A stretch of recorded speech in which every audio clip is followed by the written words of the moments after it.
Parlons d'économie maintenant. Bonsoir, Pierre-Olivier. Bonsoir, Julie. Alors, il y a plusieurs résultats financiers qui ont été dévoilés cette semaine. Grosse et on semaine. se rend compte qu'on est de plus en plus nombreux à fréquenter les Dollarama. Ça se sent dans leurs chiffres. Dollarama est en feu, Julie, et ça se reflète effectivement dans les résultats trimestriels du fleuron québécois. Jetons un coup d'œil justement à ces résultats. On a vu des ventes mondiales bondir de 10 %.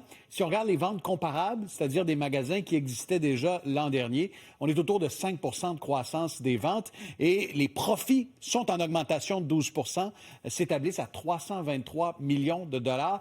Vous avez vu, j'ai parlé de ventes planétaires. Dollarama est désormais au Mexique et en Australie depuis le dernier trimestre. 2060 magasins dans le monde. C'est toute une percée. Ça a été un gros morceau à avaler pour Dollarama, notamment avec la chaîne de Reject Shop en Australie, qui est l'équivalent des bons vieux Dollarama au Québec et au Canada. Et dans un contexte de forte inflation, de ralentissement de l'économie, où on voit le taux de chômage augmenter de mois en mois, Dollarama fait des affaires d'or, entre autres dans le segment de l'alimentation. Oui, les gens veulent payer moins cher. Ouais. Un mot sur le géant des jouets Lego qui connaît vraiment un succès monstre actuellement. C'est un record. On n'a jamais vu les Lego être aussi populaires. Je vais vous montrer les images suivantes et elles expliquent en bonne partie les ventes records de Lego au cours de la première moitié de l'année.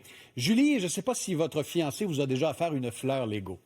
Non. À la Saint-Valentin. Non. Il y a des gens dans la salle des nouvelles de nos collègues qui m'ont dit « Ah, on a reçu ça cette année. » Ce sont des fleurs Lego. Et ces fleurs-là expliquent en partie la croissance des ventes Lego. On n'a jamais vendu autant de ces fleurs et de ces plantes Lego. Et les adultes constituent désormais une des clientèles cibles de la marque très populaire de jouets. Alors, si on regarde les chiffres au cours des 6 premiers mois de l'année, les ventes de Lego s'établissent à plus de 5 milliards de dollars. On est presque à 5 milliards et demi de dollars de ventes, une croissance de 12 % par rapport aux mêmes ventes l'an dernier. Et on a 314 nouveaux ensembles qui ont permis à Lego d'offrir davantage à ses clients. Maintenant, attachez votre tuque, 2026 risque d'être une autre année record pour le fabricant de jouets, selon les analystes financiers. Et voici la raison.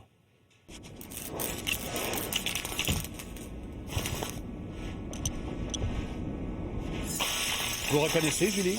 Pokémon. C'était la queue de Pikachu. Et il y aura un partenariat entre Lego et Pokémon qui pourrait permettre donc à Lego de dépasser les 6 milliards de dollars de chiffre d'affaires au cours des 6 premiers mois en 2026. On a vu que le partenariat avec la F1 avait été très porteur pour le géant Lego. Oui, Pikachu est plus populaire chez nous que les roses Lego.